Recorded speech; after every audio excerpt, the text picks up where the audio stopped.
Sarah stood at the kitchen counter, the familiar scent of herbs filling the air as she stirred the pot of soup. The peaceful afternoon shattered when the front door burst open, followed by the rapid pattering of small feet. Her 5-year-old son Tommy bounded into the kitchen, waving a stack of papers, his father James close behind. "Mommy! Mommy! We're going to be TV stars!" Tommy's eyes sparkled with excitement as he thrust the papers into her hands. She scanned the document. It was a contract for a reality show called Finding Home, where single fathers and their children searched for new mothers to complete their families. Sarah's heart sank. "Why would we pretend to be broken when we're happy?" she asked, looking at James. "You're already one of Hollywood's biggest stars. You don't need this kind of publicity." The words had barely left her mouth when Tommy's face crumpled. He pounded his little fists against her leg, tears streaming down his face. "You always say no to everything fun," he shouted before running to his room. The door slammed so hard the kitchen windows rattled. Sarah turned to James, her voice softening. "Remember our promise? We agreed to keep Tommy away from showbiz until he was older." But James's usually warm brown eyes had turned cold.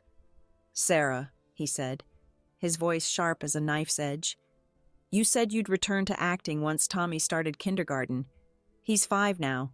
Don't you get bored sitting at home all day? I've handed you a golden opportunity, and you're throwing it away." His words stung like salt in an old wound. Sarah's mind drifted back to her own glory days, when her name topped movie posters and her star shone even brighter than James's. Then came their whirlwind romance, secret wedding, and Tommy's difficult pregnancy. She'd chosen to step away from the spotlight, knowing the risks. The memory of those 7 terrifying days in the ICU after Tommy's birth flashed through her mind. The machines beeping, the worried doctors, and James's tear-stained face when she finally opened her eyes. She could still hear his broken voice as he slapped himself, saying, "Sarah, if I'd known this would happen." Back then, he'd begged her to never risk her life again. Now, here he was, pushing her back into the very world they'd agreed to leave behind. The memory of that day in the hospital haunted her still. After she recovered, James had quietly gone to get a vasectomy, refusing to let her risk another pregnancy. "Your life is worth more than having more children," he'd said, his voice firm but gentle. As her health struggled to recover, he insisted she stay home, promising to take care of everything. She agreed, trading spotlights for soup pots, scripts for grocery lists. But success is a demanding mistress. As James's star rose higher, the empty chair at their dinner table became a familiar sight. The night he won his Oscar, she watched him accept it on TV, alone in their living room, while Tommy slept upstairs. The changes had been subtle at first. Missed dinners, forgotten anniversaries, brief phone calls. She'd buried her doubts under layers of denial, like hiding cracks in a beautiful vase. Now, Sarah watched as James stepped over the broken glass, his shoes crunching against the shards. The lie hung in the air between them. She knew his tells too well after all these years. The slight twitch of his left eye, the way his fingers drummed against his thigh. A director's meeting indeed. She bent down to clean up the mess, her movements mechanical. The sharp edge of a broken cup caught her finger, drawing blood. "Tommy?" she called out, her voice wavering. Mommy hurt her hand. "Could you bring me a bandage?" The response cut deeper than the glass had. "No, you're so stupid!" Tommy's voice rang out, followed by another door slam that seemed to shake the entire house. Sarah remained on the kitchen floor, surrounded by broken glass and spilled milk, a perfect metaphor for her life. What did she have to show for all these years of sacrifice? A husband who couldn't meet her eyes, a son who barely spoke to her. Later that night, she stared at the divorce papers lying on their bed, papers James hadn't even noticed. With a heavy heart, she tucked them into her drawer. Maybe this reality show could fix things, she thought, hope flickering like a dying candle. The day of filming arrived with a bitter irony. They had to arrive separately to maintain the illusion of being strangers, though lately, that's exactly what they'd become. Sarah watched from her corner as James and Tommy charmed the other contestants, their easy laughter carrying across the set. After years away from the spotlight, no one recognized the woman picking at a fruit plate in the shadows. Then Annie walked in. The room's energy shifted immediately, all heads turning toward her like flowers following the sun. Annie had transformed from their college days. Gone was the plain girl with dark skin and awkward posture. In her place stood a woman who commanded attention, her tan skin glowing, her designer clothes perfectly fitted to her tall frame. Just as the laughter reached its peak, a small voice cut through the noise. "Miss Annie?" said a young boy sitting beside Sarah, his voice clear and firm despite his age. "Making fun of someone's past to entertain others isn't very nice."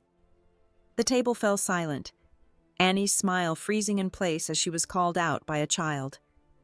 James cleared his throat, ever the peacemaker. "Come on now. Annie was just telling a funny story." But his words couldn't erase the truth the child had spoken, or the way Annie's funny story had revealed her true intentions. The way James called her Annie instead of Miss Lee felt like a knife twisting in Sarah's heart.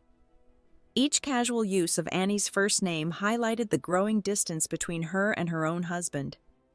The air felt heavy around her, making it hard to breathe. But the young boy wasn't finished.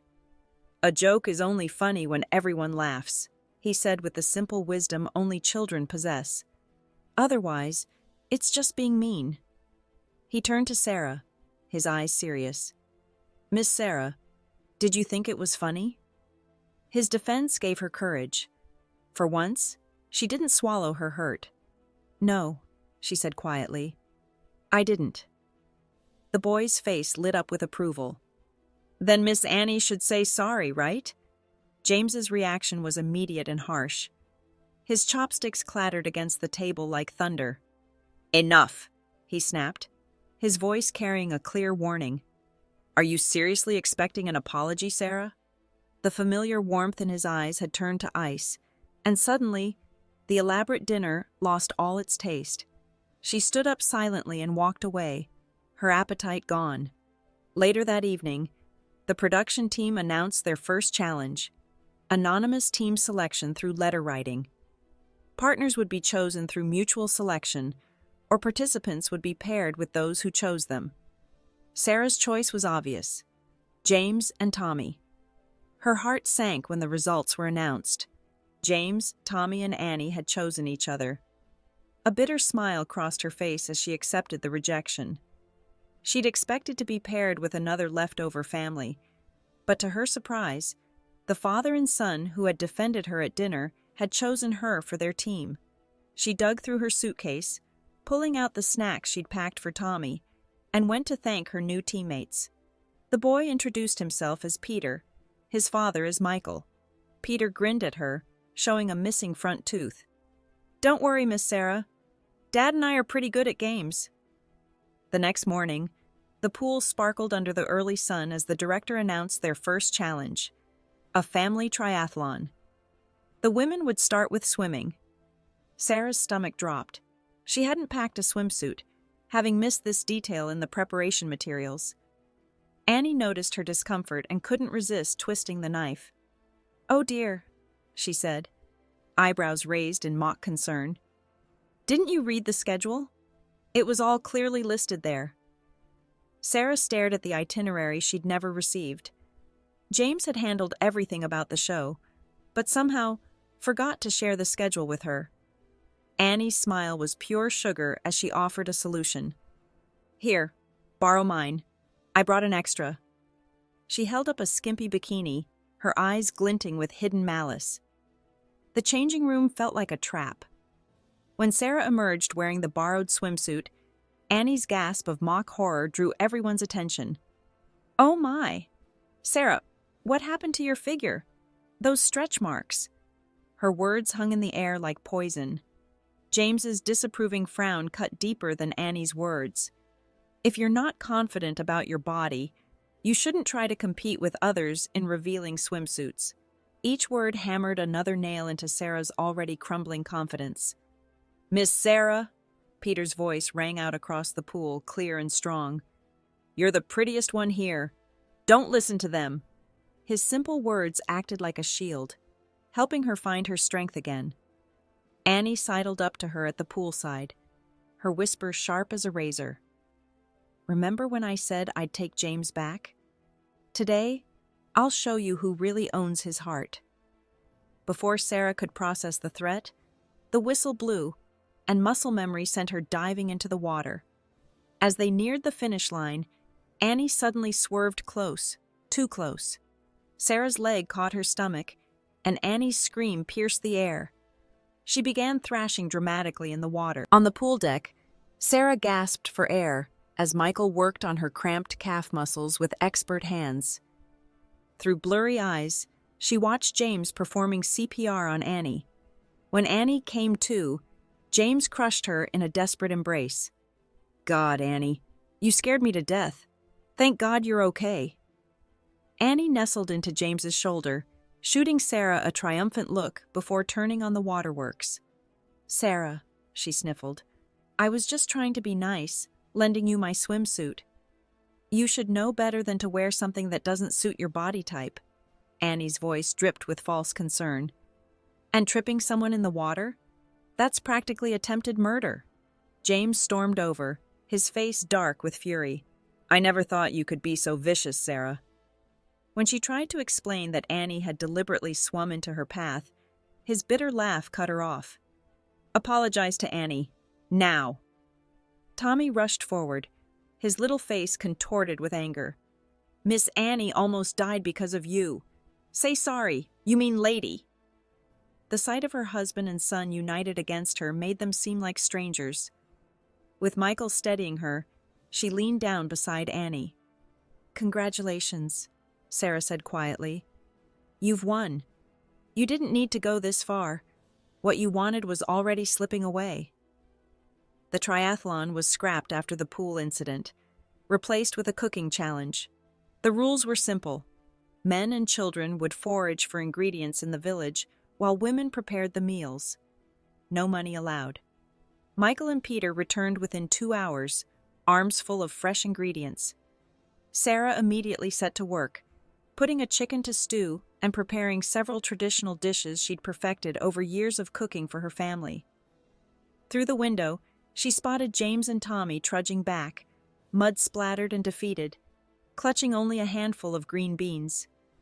As Sarah finished cooking, Michael and Peter eagerly helped set the table. Miss Sarah, this looks amazing, Peter exclaimed, his enthusiasm bringing the first real smile to her face all day. Meanwhile, Annie's kitchen remained suspiciously quiet. Apparently, her talents didn't extend to cooking. Just as they settled down to eat, Tommy wandered over, his eyes fixed on the golden chicken leg on Peter's plate. I'm hungry, he announced, holding out his bowl expectantly. Give me that chicken. Peter shot him a look, then deliberately picked up the chicken leg. If you're hungry, go ask Miss Annie, he said, taking an exaggerated bite that left grease glistening on his chin. Tommy turned to Sarah, his eyes pleading. He knew his mother, knew she'd never let him go hungry, no matter what. He was counting on the instincts that had always made her cave to his demands. Sarah responded by calmly wiping the grease from Peter's chin and placing another chicken leg in his bowl. Growing boys need their strength, she said warmly. Her words carried a quiet defiance. Tommy's face crumpled as he realized his tears wouldn't work this time. James whisked him away, his jaw tight with disapproval. After dinner, Michael rolled up his sleeves. Peter, why don't you give Miss Sarah a shoulder massage? She's been cooking all day. As he gathered the dishes, Sarah watched in amazement. In 7 years of marriage, James had never once offered to help with cleanup. In his world, dishes were women's work. Michael finished the dishes and helped Sarah into her coat. We found a beautiful reservoir nearby. Care to join us for a walk? The invitation was casual, comfortable. Sarah found herself saying yes before she could overthink it. By the reservoir, Sarah hugged her knees to her chest, watching moonlight dance across the water. The peaceful scene crystallized her resolve. When this show ended, she would file for divorce. She wasn't some stray cat desperate for scraps of affection. She had her own worth, her own dignity. A sweet melody broke through her thoughts. Michael had fashioned a whistle from a leaf, the simple tune carrying across the water.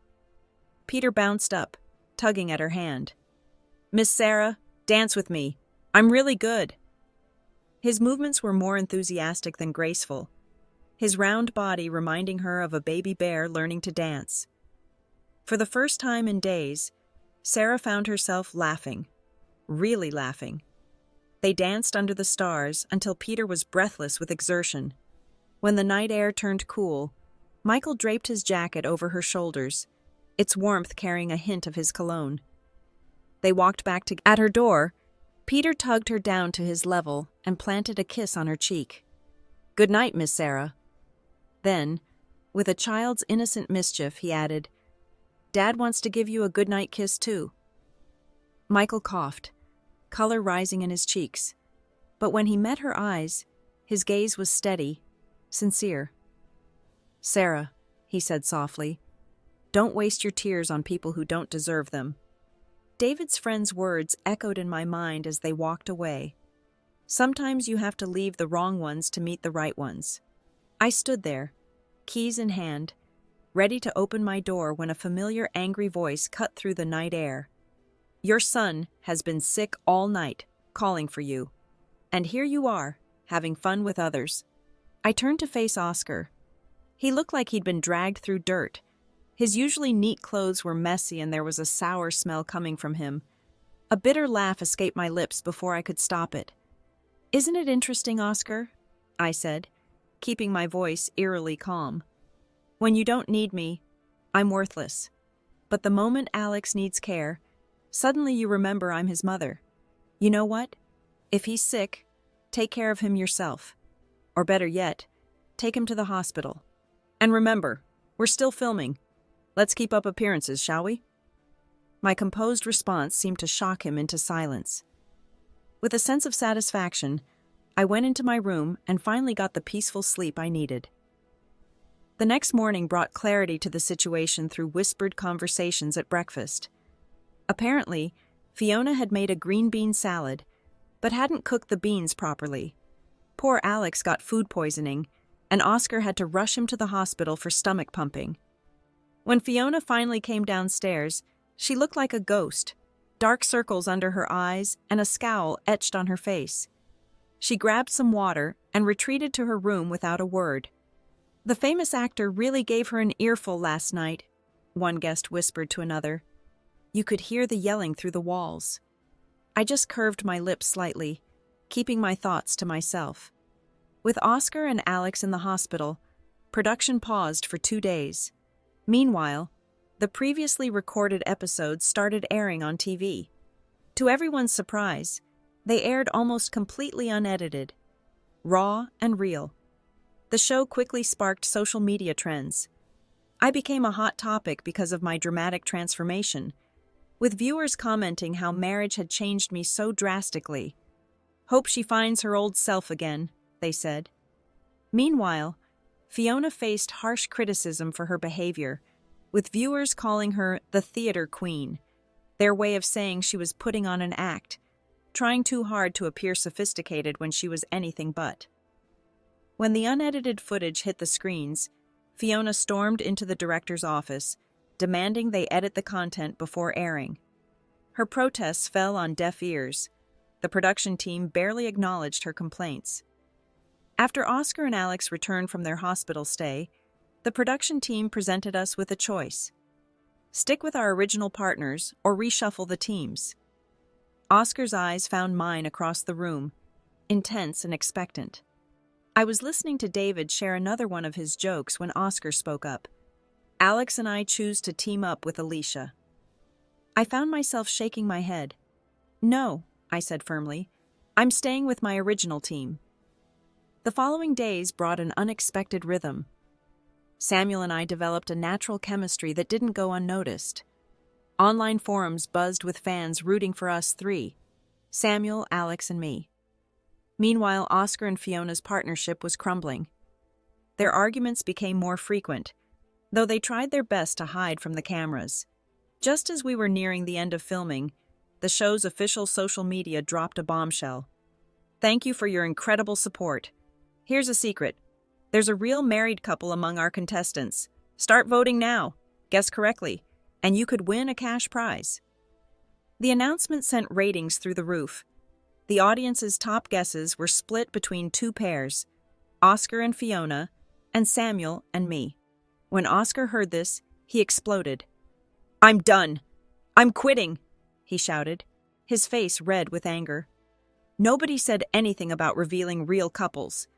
Do you know what this will do to my reputation?" His fury quickly deflated when the production team reminded him of the massive contract penalty. The other contestants picked up on Oscar's reaction, and suddenly, everyone was playing detective, trying to figure out which woman in the show was the famous actor's wife. The speculation was like wildfire. I watched him with hidden amusement. "What do you think we should do?" he asked desperately. "Why don't we beat them at their own game?" I suggested. "We could announce it ourselves. Then you can say all that stuff with Fiona was just the production team's publicity stunt." Oscar's face lit up at my suggestion, pride in his perceived cleverness evident. "You're brilliant," I nodded submissively. "Of course I'll help you," I said sweetly. "After all, you are my husband. I'd never let outsiders trap you like this." But behind my agreeable smile, I had my own plans forming. Oscar walked away with a triumphant smile, completely missing the irony playing at the corners of my mouth. True to his word, he made his move on social media. A family photo of the three of us appeared on his Facebook page with the caption, "7 years of marriage, with you by my side." He followed it with a lengthy, emotional post professing his love for me and commitment to our family. Of course, he made sure to mention that his interactions with Fiona were purely scripted for the show's entertainment value.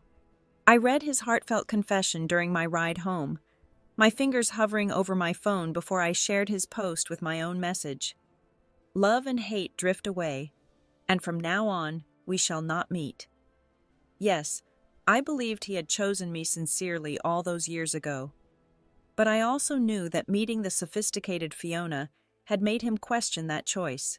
This time, I wouldn't offer forgiveness. I had planned everything meticulously. A professional moving company, hired the day before, efficiently erased my presence from our home in just an hour. The divorce papers sat waiting on the shoe cabinet, my final goodbye to the place I'd called home for 7 years. I walked away with just a backpack, not looking back. I had barely settled into my newly rented apartment when the doorbell chimed. Opening the door revealed a flustered Samuel and David standing awkwardly in the hallway. "Alicia, need any help?" they asked in unison. "How did you find me?" I asked, puzzled. True, I had asked Samuel about reliable rental platforms a few days ago, but I'd never mentioned my new address. Samuel cleared his throat nervously. "Well, I'm actually the landlord of this apartment." I invited them in, served water, and settled on the couch across from them. "All right, what else are you keeping from me?" David spoke first, his words tumbling out. "We're not really father and son. He's my uncle, and he hired me to appear on the show." Samuel gave me a sheepish smile. I orchestrated the whole program, personally invited every guest, all to help you see who Oscar really is." I sat in silence, absorbing their confessions. The atmosphere grew thick with tension until David stood up with an awkward smile. "I should head home," he said, making a quick exit. "Good luck, Uncle." "No one recognized me during the show's filming," he admitted. "Originally, I wanted to become a director to help restart your career, to put you back in the spotlight where you belonged. But then you got married, had Alex. I tried to accept it, telling myself that if you were happy, that was enough." His expression darkened. But then I started seeing Oscar at industry events, always with different women, and lately, parading around with Fiona. The the same girl he used to mock in college. I knew you deserved to know the truth. That's why I created this show." "So that's why," I said softly, finally understanding why a has-been like me had been invited to participate. Samuel pushed a thick stack of scripts across the table. "This movie was written with you in mind," he said softly. "I've held on to it for years. Now that you're free from that suffocating marriage, would you fight for your place in the spotlight again?" I didn't hesitate long before taking his offered hand. His face lit up. "Take a month to prepare. Then we start filming." Later that night, after a hot shower, I finally checked my phone. It was flooded with notifications. Our drama had literally crashed Facebook. Oscar's emotional post had backfired spectacularly when the show's production team exposed his lies. "Alicia, I'm pregnant." The coffee in my mouth turned bitter. His vasectomy story, just another lie. I took another sip, buying time to steady my voice. "Then you should be telling Oscar, not me." Her composed mask cracked, revealing raw anger underneath. "This is all your fault," she spat. "Because of your little drama." "He's breaking up with me," Fiona's voice cracked. "Oscar says being with me would ruin his career. He keeps saying he already has a child and wants me to—" Her hands trembled as she gripped the kettle of boiling water. Before I could react, she swung it toward my face. My instincts kicked in, all those years of stage combat training finally proving useful as I jerked backward. The hot water splashed harmlessly past me, but the waitress's scream pierced the cafe's quiet atmosphere. Other customers quickly surrounded Fiona before she could escape. Moments later, police sirens wailed outside. At the police station, they let Fiona go with a warning since I wasn't injured. As we stepped out into the evening air, a familiar figure waited in the shadows. Oscar. Someone had filmed the cafe incident and posted it online, leading him straight to us. He rushed forward, wrapping his arms around me. "I'm sorry, Alicia. I was such a fool," he pleaded. This was his first lead on my whereabouts since I'd vanished, and he wasn't about to waste it.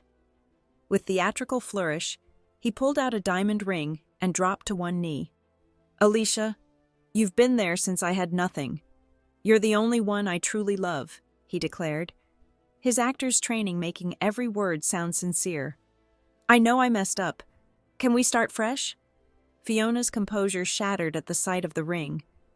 "Oscar, how can you be so heartless?" she screamed, tears streaming down her face. "I'm carrying your child. You have to take responsibility."